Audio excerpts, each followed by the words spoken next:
Assalamualaikum warahmatullahi wabarakatuh.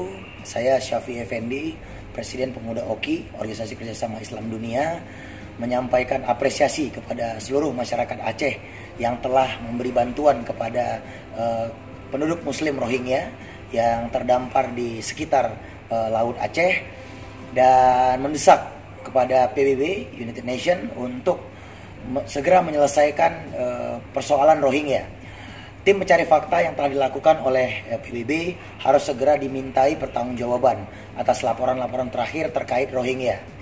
Dan kami mendesak juga ASEAN untuk segera membuat konferensi ataupun pertemuan-pertemuan internasional khusus membahas tentang Rohingya, di mana konflik yang terjadi di Myanmar ini bisa segera diakhiri tanpa ada lagi banyak pertumpahan darah yang sampai detik ini para pengungsi masih lari dari negaranya.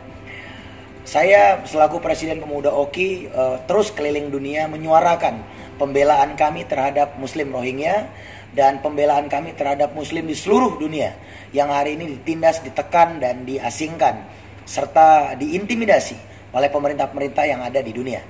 Sudah saatnya pemuda-pemuda Islam bersatu dan menyuarakan persatuan umat, sehingga kita menjadi umat yang rahmatan lil alamin dan berkontribusi banyak untuk dunia.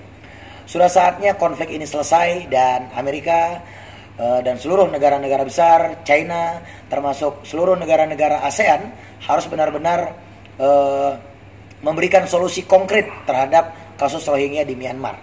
Kami dari Aceh dan bersama teman-teman Aceh dan Edi Foundation, kemudian dari kawan-kawan pengusaha Muslim mendorong